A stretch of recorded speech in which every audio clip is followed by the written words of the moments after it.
you think? We can hear you. Okay, good. Okay, well, hope everybody's doing well. Hope you had a good weekend. I don't know what a good weekend means anymore in this situation. I guess we'll get there. A friend of mine, he blogs regularly. He's way more disciplined than I am. He's got something he knocks out every week. He's retired on various science topics, but you know those curves where they show the coronavirus peaking and then they show flattening it out. And the first time I looked at that a couple of weeks ago, I thought, you know, if you analyze the area under the curve, little calculus here, it looks like to me, I don't know what the formulas are, but it looks to me like, you know, the same area on the curve. And actually he blogged something along the same lines. So, you know, I hope we know what we're doing. The same number of people are going to die. The same number of people are going to get infected. But of course, flattening the curve means we're better able to take care of the people that have it, not overwhelm the hospital system. I thought there were some positive signs last week. I don't know. One of the problems is, of course, if that's the real problem, then one of the problems with the nightly news, where they just report the total number of cases or the total number of cases up, what they really should be reporting is the delta. We really should be thinking about, well, what is the shape of this curve? But they don't. Okay, well, that's enough me ruminating. That was just waiting for more people to come online. We're up to about 80, so let's get into it. Sorry. What we're going to do today is finish up the discussion on nesting, which we got pretty far last time, so I was pretty happy about that. Didn't seem to generate a lot of questions yet. That's good. And then we're going to start on the next unit, which involves entity relationship, data modeling and the entity relationship approach, I guess a better way to say that. And goes along with the reading assignment that I gave you. I think that was on Friday, maybe it was on Wednesday. I forget, but that encompasses some of that material. Before that, let's talk about just where we are in the class, a few announcements. Homework 1 is pretty much all graded. I think there were 1 or 2 stragglers last time I looked, when I looked this morning, but they should be available tonight. So your suspense is over. Homework 2 is due tonight. Homework 3 is going to be released. We're releasing it in basically in 2 modes. One is the kind of regular Azure SQL. So if you want to go the Azure route, please accept your Azure Lab assignment based on that email you got a week or so ago. But though, if you want to, we're also preparing documentation on a local database install. Very simple, really. Then the database is set up on your local machine, and you can program at will against it. That's a good option for people. That just to give you the link to System SQL Server Management Studio, the little app that I've been showing you, the GUI to it. That's there again. And a reminder that for the first time, for the first homework, for homework number 3, you're allowed to team. If you're looking for help, it's optional. You don't have to team. If you have somebody you want to team up with, Gradescope supports that. That's fine. 1 submission for the 2 of you. No bigger than 2 teams. Those of you that want to team, I don't think you're going to need it on this one, but we have some material about using GitLab for source code. You'll need that a little bit later. If you're not already familiar with GitLab, we'll help you through that in the sections. And if you're looking for a partner, don't really have somebody in mind, but do want to partner with someone, see us, post your name on the discussion board or send it to us, and we'll try to match you guys up. Okay, that's where we are on that. I'm sorry. So the question is, does Azure SQL only work on Windows? No, Azure SQL, I guess we haven't talked about the architecture, but what we're looking at with SQL, what you've done with SQLite is a kind of a single user alternative to the file system, to reading, writing data directly to the file system in a text file or a CSV or whatever format that your particular app understands. So what we're doing when we move into a database is you actually make a connection. So you need a client. The client that you would most likely use is, if you're on Windows, is a SQL Server Management Studio. If you're in another platform, you're probably going to use something like DataGrip, or you're going to use VS Code with SQL extensions installed, and we have information available to you for that. But you need a client. And the database you're setting up, although you're the only one using it, it is designed as as the server part of a client-server application that's multi-user. And what I'm going to want you to do as we move through the class is start to think about some of the implications of this database is available for lots of users and lots of other applications. So applications are written that it might be a web, it might be a phone thing that make a connection to a database, and then start passing requests back and forth to the database. The language for passing data back and forth is, of course, SQL, which you're already learning. But you're now going to be dealing with it at arm's length in a server environment, and you need a client. So Azure SQL itself doesn't run on Windows especially, probably does. Some version of Windows that Microsoft runs and equips its servers out on Azure with.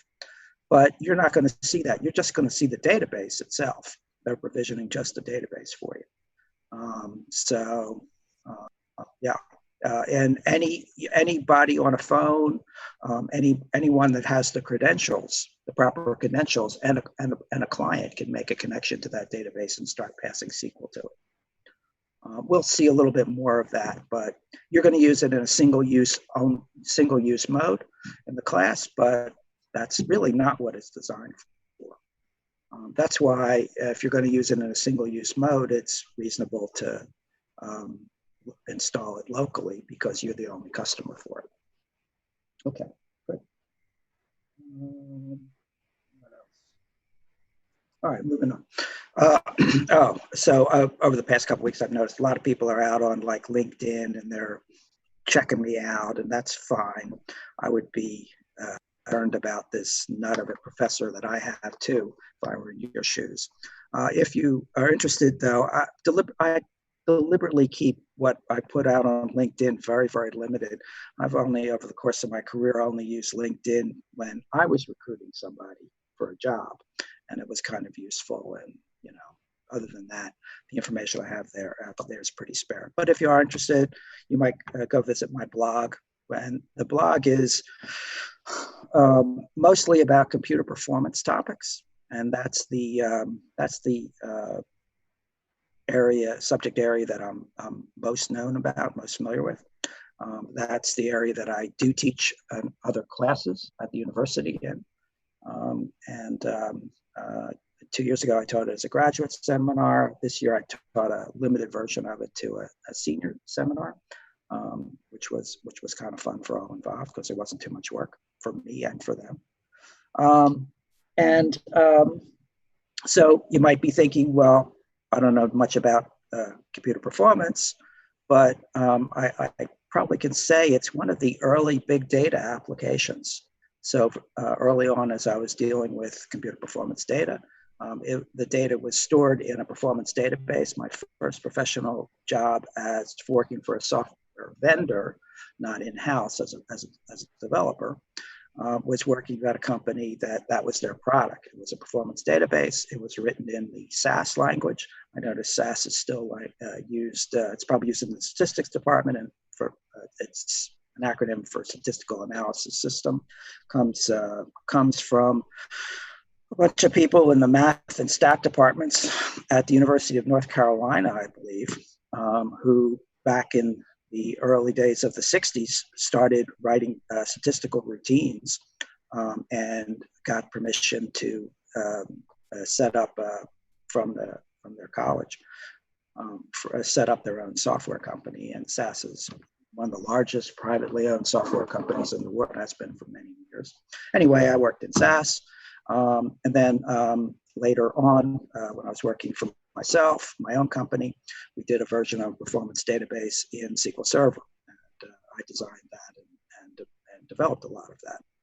So these performance databases, I don't want to get into that too much, but they're basically time series data, typically data that, is once a minute or once every 15 minutes or once an hour, usually as frequently as once a minute.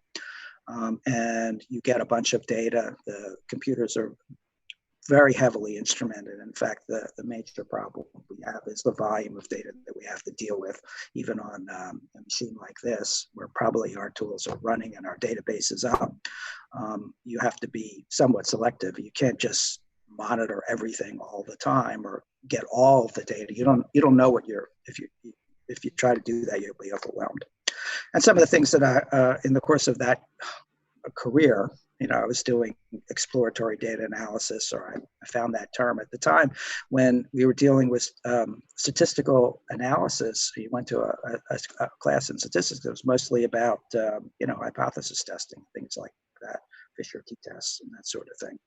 And when we were looking at this data in the computer world, we didn't have a hypothesis. We just wanted to understand what it was trying to tell us. It turned out there was an area of math kind of buried, but it's made a big comeback associated with a guy named Tukey. Went out, bought Tukey's book, found it. They're out of print now, but they're great. Another person that I recommend over the course of my learning about this is a protege of Tukey, who was a mathematician at Princeton, as a guy named Edward Tufte. He's retired at Yale emeritus at this point. He's written a series of books, beautiful books. They make you just jealous if you're like me, who's not very artistic in terms of drawing or that kind of thing. Called The Visual Display, I think, of Quantitative Information. I think that's the first one. There's a whole series of them. They're beautiful. He does a lecture tour still. Bless his heart. He must be 80 years old at this point. Comes to Seattle once a year, once every 2 years. I attended at various times. I sent, people on my staff to that. So that's a very interesting area. Tufte is the best. Those books are gorgeous. It's not just his examples, but many other examples down through history, basically, of how to display quantitative information. Amazing stuff, actually.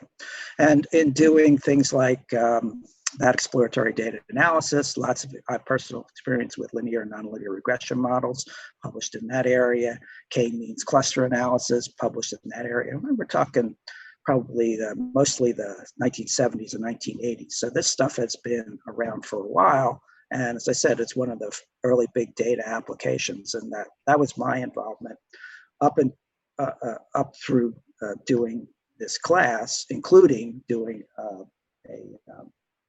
an application using SQL Server.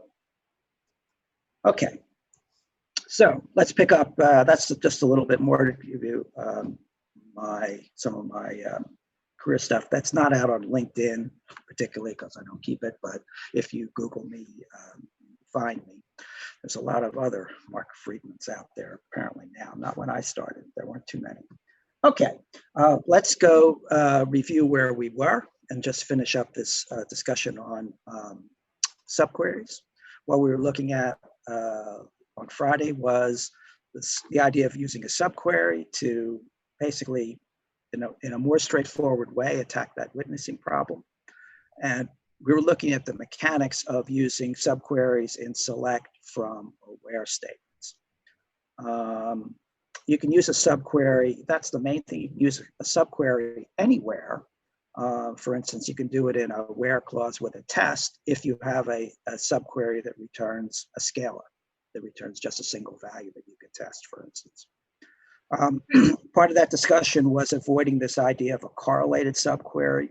That's funny kind of terminology. What they were referring to, the terminology refers to a subquery that gets embedded inside the nested loop, the execution loop, in a select from where statement.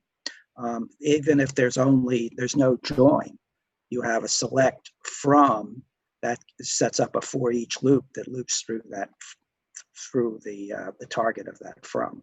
When you start to add multiple entities into the from, multiple tables relations, then you start to get joins and things like that. But those are the you get this loop. It's a built-in loop in SQL. You don't have to specify it. There's automatically a loop.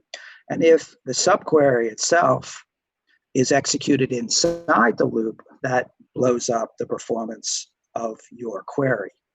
Again, maybe not noticeable so much in the kinds of queries that we're running that are fairly small, but once you start to deal with bigger data sets, this becomes more and more of an issue. So it's mostly about performance, and we want to avoid that. Logically, it works, but the performance of it is bad.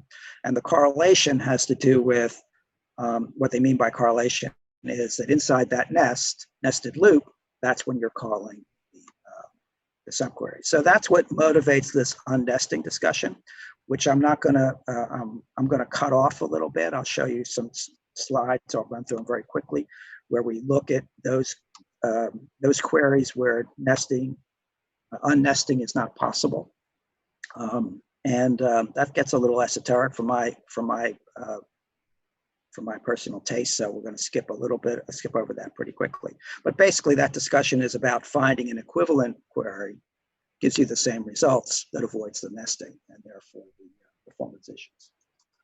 So the first example of that, this is a subquery in select, or one of the examples of that is two flavors of a query here with the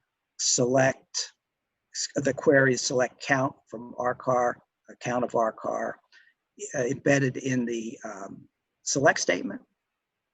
So now we're looking at, this is the payroll and registration. This is find the number of cars they drive. And these look like they're equivalent the way they're written, but one of the issues here in using it in select is that count here in the outer loop, there's an edge case for any people in the payroll table that don't have a car. So that because of where the join is done, they'll never get counted and they will be discarded. You can, whoops, that happens sometimes with this mouse on this machine. I want to go back, don't I? Yeah, sorry, I flipped ahead. Whoops. Where am I going here? Back this way? Okay, so that's kind of like an edge case. It's kind of an edge case. It's the case of the people with 0 cars. I guess that's not an edge case. That's one you should allow for. And it is possible to avoid it by doing a left outer join, which logically keeps all of the rows that are not joined, that don't intersect with the car registration. So it is possible to create an equivalent query that's unnested, but you have to pull out of your bag of tricks your left outer join, not a simple join, because of that particular edge case. It's another example where, for instance, if you run the first query, we have a couple like this in the homework. If you run the first query against a very small subset of the data, in which every person in the payroll file that you're looking at also has at least one car, you're never going to hit this edge case. And so that's a flaw in your testing that you won't discover the flaw in your SQL server, in your SQL query. So that happens. This happens more frequently than we'd like. That's why they call them an edge case. But actually, you need to look for that. You need to have test cases that allow you to test for that. Anyway, so it is possible to decorrelate and unnest that one. You just have to do it properly. Replace the normal join, equal join, by a left outer join, and you'd be good to go. Okay. Here's from. So here, it's equivalent. Here, the from is equivalent in all respects to the with subquery. So you can, in a from, embed a query right there. From a readability, from an understandability point, a lot of people prefer this. I prefer this. I prefer it to be written that way. I prefer to think about it that way. Also, I prefer to develop it that way because I can develop this query in isolation, tack a with onto it, and then add the second query. So these are the same queries. They'll probably be generate identical relational algebra and identical query plans, execution plans. What happens though is that it's hard to tell what the optimizer is going to do when it ever sees an embedded query, and I can't guarantee that they will be identical, but semantically they should be identical. And I guess that's a style preference, but to me, there's a clear preference. It's more understandable. Someone else can understand the query better. I think that's what you go for, understanding. And sometimes even working on it in this form, if I want to put it into a final form or a more satisfactory form and a final stage, because I know someone else is liable to pick up and maintain this code, I'm going to take this stuff and use a with instead. But functionally, as long as that with, whatever I defined here, is also referenced in the from, this really is equivalent. It's equivalent syntactically. Yeah, they're different, but semantically, from a relational algebra approach, they should be identical.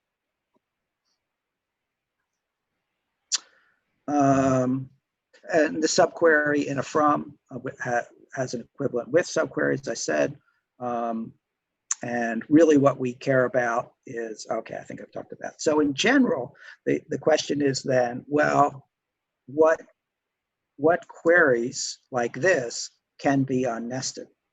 And most of them can be unnested, but there is a certain class of query that cannot be unnested if you need to issue that. And I guess that's where we're going to move towards. In where or having clauses, there are also additional keywords that are about there exists, or they're the universal quantifier. There are all, there are any, it exists, or it's not in, it's an element of the set, or it doesn't exist, it's not an element of the set. Those set operations and logical operations from predicate calculus, they're included in the SQL language as well. And these do play a role. These kinds of set operations play a role where they're not easily replaced by nested queries. And there's a long convoluted explanation as to why, which we'll breeze through. But when you need them, you're going to need them. And you're not going to see alternatives to these kinds of, keywords being used in your where clauses or your having clauses.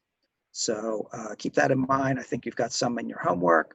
They are genuinely useful and will solve problems that for you in queries that are not available to be solved in any other way. These kind of set operations.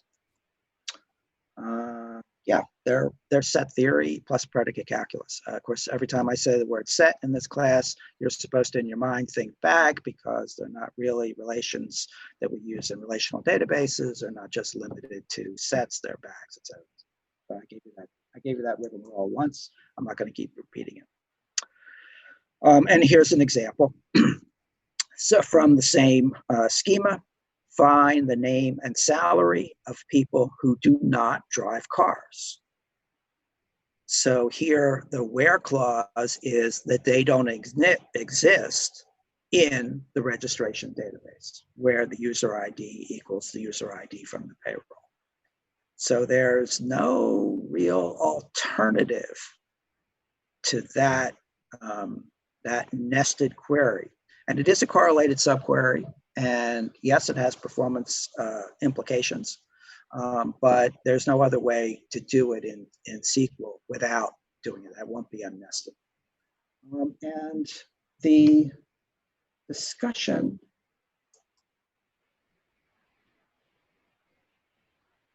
I take it back. Here's this is, they claim, is a decorrelated version of it. I'm sorry, somebody's microphone came on. Okay, so this is a decorrelated where it's a select where it's not in a select from user ID. I'm not sure that's really decorrelated, by the way. I think that's still correlated. It's still going to be called every time inside the from loop, but it would depend on what the optimizer did with it. But in general, these are, you might have alternative ways of expressing it, but I'm not sure you can have ways of getting rid of the correlation. Okay, let's move on a little bit. A student in chat is asking if we could do this query using a left self-join where the joined roles have null values. Yeah, that's the point of the left outer join, is to, going back a couple of slides. Let me go back. That's the whole point of the left outer join, is to keep, where did I get it?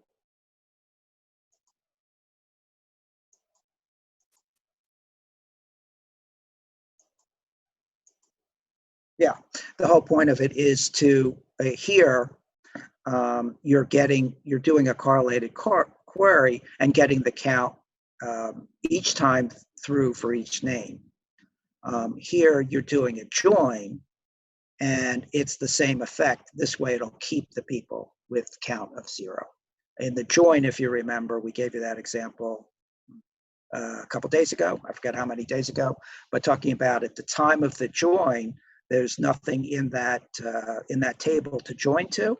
So if you do an inner join, an equal join, it fails. But in a left outer join, the payroll is on the left side of the join statement. So that tuple from that payroll would be there, which would be the case even if there are no rows.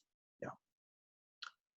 What's the difference between in and exist? Pretty similar. They're pretty similar kinds of things.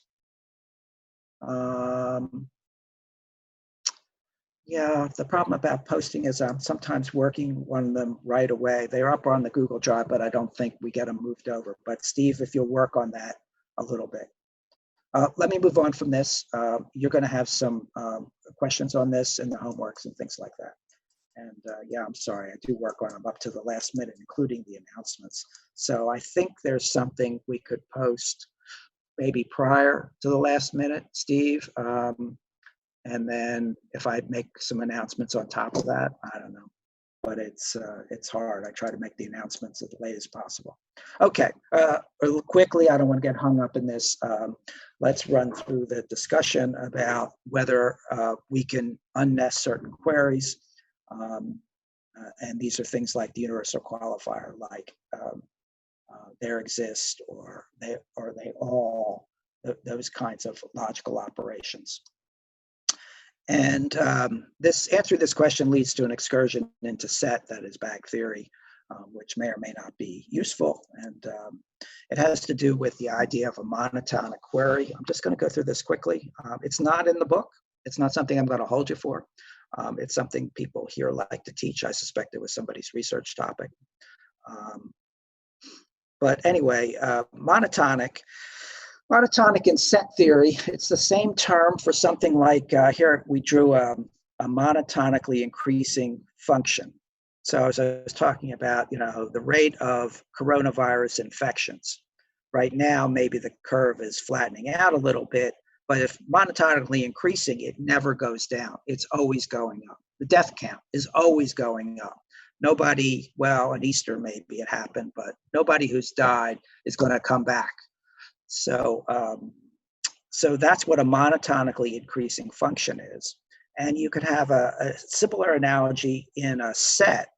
If you have some kind of a query that's going to acquire a set from a series of relations using these set operations, what kind of a query that only adds to the query? changes to the underlying sets only add to the size of the query, the number of rows that are returned. In other words, that size, the cardinality. And that would be a monotonic expression in the same way that would lead to monotonically increasing kinds of cumulative distributions. So similar idea in calculus. Monotonicity in set theory is a similar idea to the same idea in calculus, if you're familiar with that. So what we're asking is, whenever we add tuples to one or more of the input tables, if the answer to the query will not lose any of the tuples if the query is monotone. You'll never get fewer tuples in the result set. That's what monotonic means in this context. And here, so thinking about it, here's a query, select the name, the car from these two files, these two tables, where this is where they're doing the equijoin. Is this query monotone? Well, what you have to think about is, well, what if I add another car in here? Am I going to ever lose anything out of the result set by adding a car to register or adding a new person to payroll? And the answer is no. So this would be a monotone query. And if it had a nested thing in it, but it doesn't, those kind of queries are easy. There's no nesting involved. They get a little more complicated once you do this nesting. So basically, adding tuples to the payroll or registration files does not eliminate tuples from the previous result set. That's all this complicated mess is trying to say. Now, here's one where the salary is greater than or equal to the salary in from payroll. Well, what if I add a new element to the payroll file that's now larger than the previous salary? So things like that, that could change the query results. You could lose some data. That would not be a monotone query. That changes things, and changes things kind of irredeemably. Okay, so those kind of queries are considered not monotone. Here's another one. What about something like, oh, get the count of the number of people on the payroll? Is that query monotone? Yeah, well, no, because things like count, things like aggregates, they change if you add more people to the payroll file. So that would be a definite no. And generally, aggregates are sensitive to any new tuples that you would add to the function. So they're usually not monotone. So what we get out of that, I'm skipping some of the other stuff that we could in a proof and things of that sort. But if a query does not have subqueries and it has no aggregates, then it's monotone. Queries with universal quantifiers or negation, however, are not monotone, and therefore they cannot be unnested. Just some rules to remember. And queries with aggregates are usually not monotone. Some count, they're not monotone because they do not satisfy set containment. There's an example of that.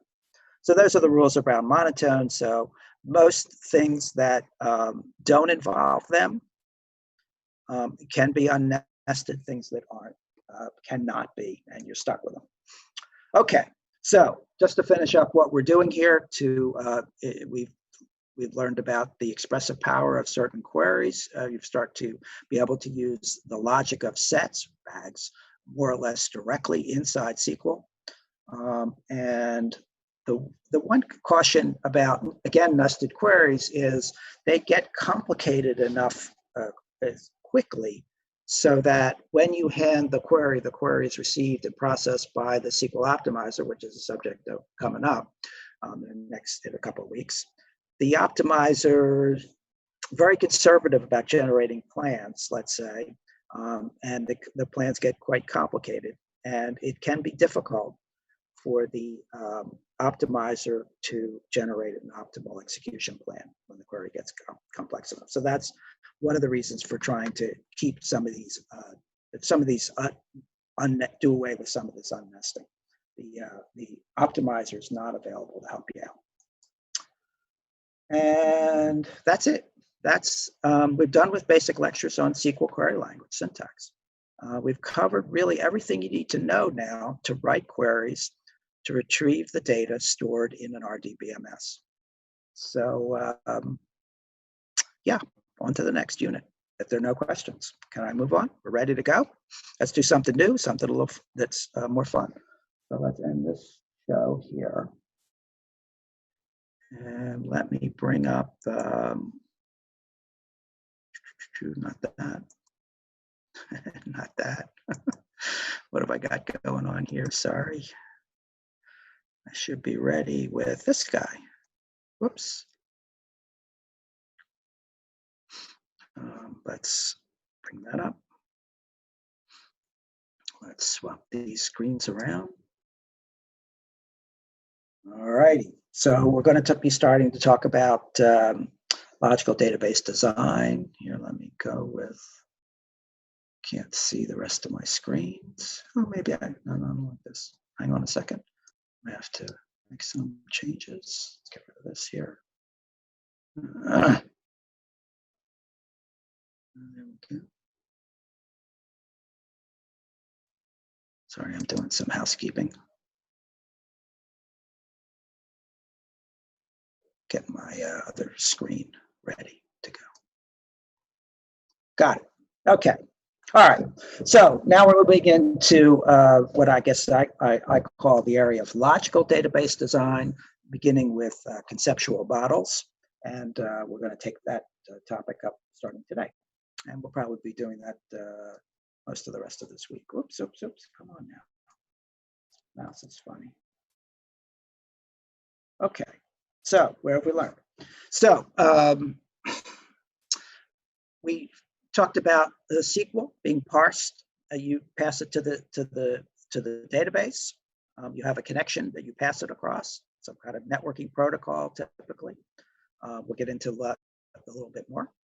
It's parsed by the DBMS, and the parser then translates it into a relational algebra representation. We're going to talk about what they look at a little bit more. The class is ahead. And then there's a component of the DBMS, the RDBMS, called the query optimizer.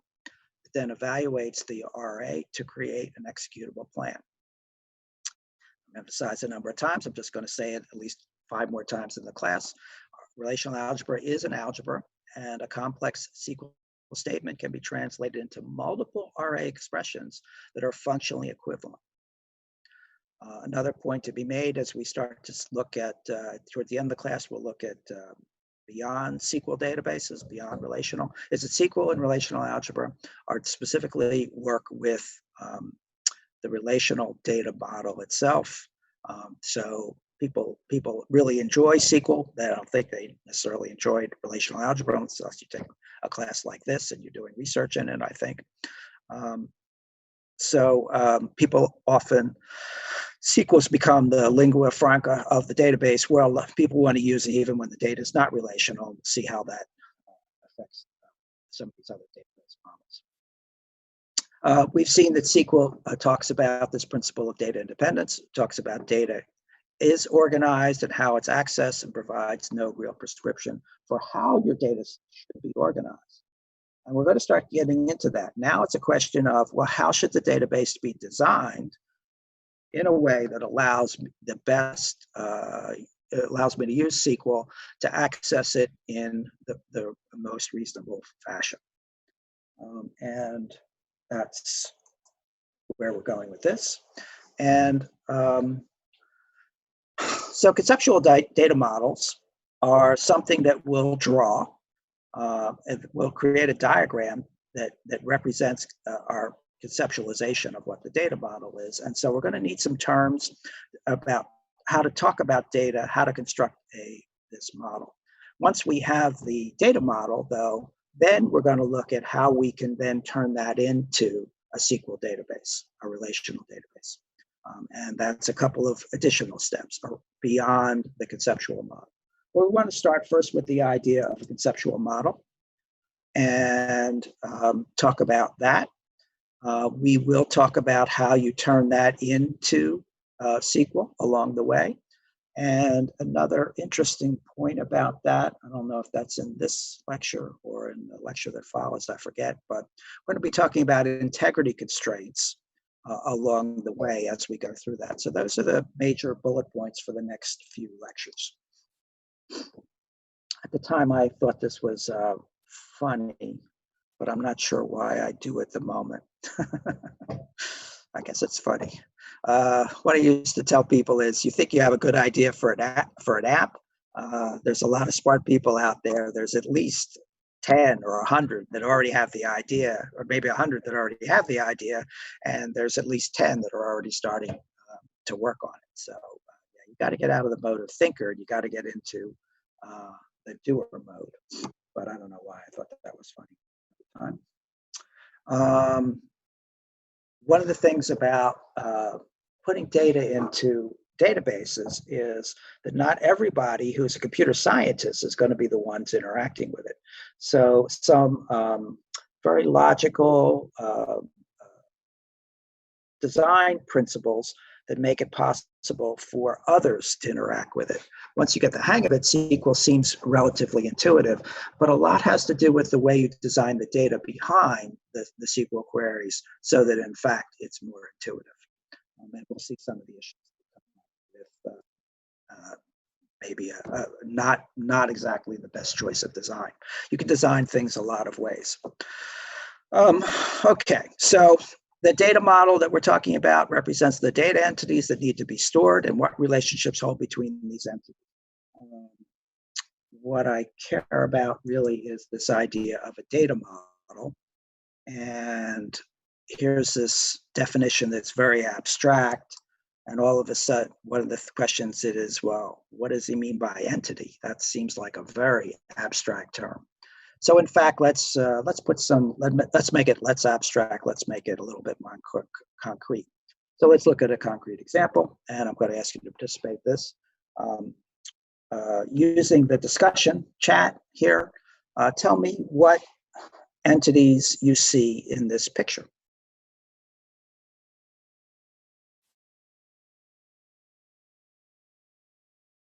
People, bikers, cyclists, bikes, different colors, cyclists, bikes. Any idea what all these people are doing? All these bikers are doing? Anybody got an idea for that? They're racing. Something to do with T-Mobile. Somebody wearing, oh, T-Mobile looks like a race sponsor of some kind, or they sponsor the shirts. Yeah, those are the entities I see. Roads, they take place on some kind of a course. There's bushes, there's grass. There's a lot of things that are not necessarily riding dirty, some of these things. Okay, I think we've had enough of this. All right, so I see some people, racers. I see equipment. I see an organizer of this, perhaps, or I see sponsors of this, and they're apparently running a race. Are we all good with that as a rough description? Those are the kind of entities I'm talking about. There's a street sign in the back. This is like one of those CAPTCHA things. I'm ignoring that. There are trees, there's grass, it's a nice day. People are out in groups. You can see lots of other entities here. You know, it's the eye of the beholder for sure. So yeah, a bunch of bicycle racers and they're riding in a race. That's what I see. That's what I got out of this. Not very creative. What entities do you see here? We see racers. We see they're on bicycles. They're running these races.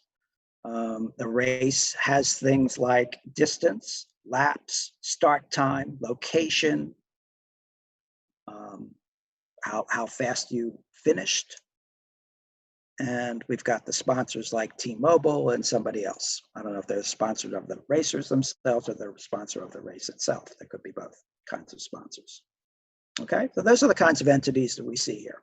Now, once we've got that, how do we organize that information? Just 414. Not too much longer here. Okay. Now, one of the things that's helpful when you're doing entity relationship modeling is to try another example of a similar set of entities, but a kind of a different domain that then you're going to logically group together. And here's an example of someone running a race. And a lot of the entities are the same about the race, the time, the distance, sponsors, equipment, although it's a different set of equipment. And however, this is a race where they're not running in a group. They're running against the clock and against each other, but they're not racing together. And maybe that's a significant difference in the type of race it is, or associated with the race type. But so one of the ways that you help your design process is getting a little bit wider, branching out a little bit wider, a little bit more general. Like if you're building an application for bicycle races to start, one of the things that you might want to think about is, can I generalize this to other types of races? And what are the differences semantically between those races? And then again, how that's going to be reflected in the data that you gather from these races, and all of which has to ultimately be represented properly in your database. Otherwise, the database isn't as useful as it could be. So that's the design process, and widening is often very useful. Okay, that's my downhill ski race, I think, or a slalom of some kind. And so if you're keeping track of race results for all kinds of competitive races, you're looking for the data entities that are common to both types of races, to all kinds of races. And then you might be looking at various attributes or entities that are specific to a particular type of race or a particular location or things of that sort. So that's the kind of conceptual thinking that you do around creating a database. Okay, so for the purpose of this thought experiment, I've got racers, I've got equipment, I have race sponsors, I have race results, I have races. So those look like they're common to both sets of events here. And that becomes the basis, that kind of thinking becomes the basis of your modeling. So, you know, you pull them all, you throw them all in, you pull them out of a bag, basically. Then you start to think about, well, how are these entities related? That's the other aspect of logical database design. And I'll just suggest a couple of common kinds of relationships that we see. Semantic relationship, something depends on something else. Something is a bird is an animal. A bird is a robin is a bird. Those kinds of things is a relationships. Has a relationships, is a part of, something's a part of a whole, hierarchical, specific kinds of hierarchical that are just parent-child kinds of relationships. So there's a whole set of relationships that we also have to keep in mind for how these entities are related to each other when we're creating a database. So some of them were technical terms, I suppose. Here's association, inheritance, dependency, hierarchical, aggregation, they're part of a whole. Those are the types of relationships that people see. And those, I'm trying to give you examples of those. What have I got?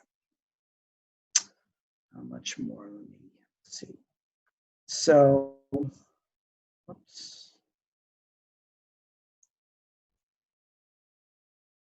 So what's an entity sometimes depends on your point of view.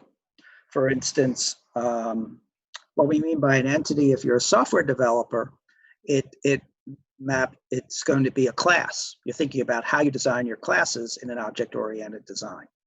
If you're a database person, database administrator, you're thinking about data rows and columns, the data columns in your table. I wouldn't say rows, but you're thinking more in terms of the data you're going to be gathering and storing in relational databases. So something about what you're seeing depends on your point of view. And I'll finish up with this. There is, for the entity relationship approach, there is been created a unified modeling language. This is talked about in the